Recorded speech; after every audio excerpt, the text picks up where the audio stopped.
नमस्कार। Super India news TV में आपका स्वागत है। मैं हूं राजेश आर्य। आइए देखते हैं आज का विशेष समाचार, झूठा मुकदमा।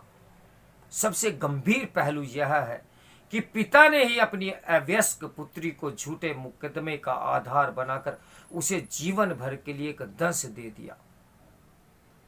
पुत्री से दुष्कर्म की झूठी रिपोर्ट लिखाने वाले पिता के खिलाफ लैंगिक उत्पीड़न से बच्चों के संरक्षण का अधिनियम पॉक्सो एक्ट की धाराओं में मुकदमा दर्ज कराने का निर्णय बिल्कुल उचित कदम है। झूठा मुकदमा लिखाने वालों के साथ ऐसा ही सख्त व्यवहार की आवश्यकता है। मामला फर्रुखाबाद का है, जहां 7 साल पहले ग्रामीण ने अपनी नाबालिग पुत्री से दुष्कर्म के मामले में गांव के ही एक युवक पर छेड़छाड़ व दुष्कर्म के आरोप में पॉक्सो एक्ट के तहत मुकदमा लिखवाया था। पुलिस ने जांच पड़ताल कर न्यायालय में अभियोग पत्र दाखिल किया। 7 साल तक सुनवाई चली और कोर्ट इस निष्कर्ष पर पहुंची कि युवक पर लगाए गए आरोप बिल्कुल गलत है।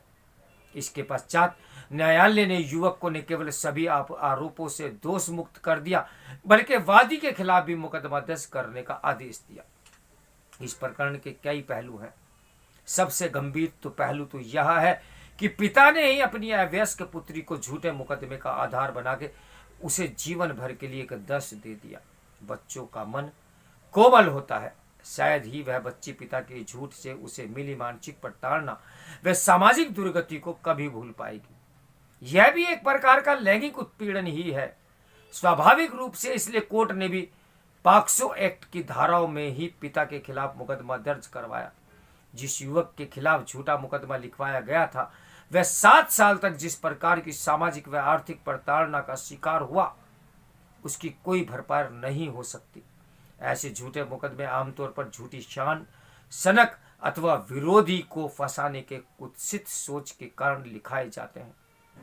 किशोरी व युवक दोनों ही निरपराध होते हुए भी एक व्यक्ति की सनक से 7 साल सिसकते रहे। ऐसे ही झूठे मुकदमों से न्यायपालिका व पुलिस पर भी काम का अनावश्यक बोझ बढ़ता है और वास्तविक जरूरतमंदों को भटकना पड़ता है। जब तक झूठा मुकदमा लिखवाने वालों को दंडित करने के लिए ऐसे सख्त आदेश नहीं दिए जाते, इन पर अंकुश लगाना मुश्किल है। आज इस प्रकार के मुकदमे करके लोग बाग धंधे में लगे हुए हैं। ऐसे आरोप लगाना आम बात हो गया है। तो मेरे साथ बने रहिए सुपर इंडिया न्यूज टीवी के ब्रेकिंग न्यूज के लिए। नमस्कार, मैं हूं राजेश आर्य।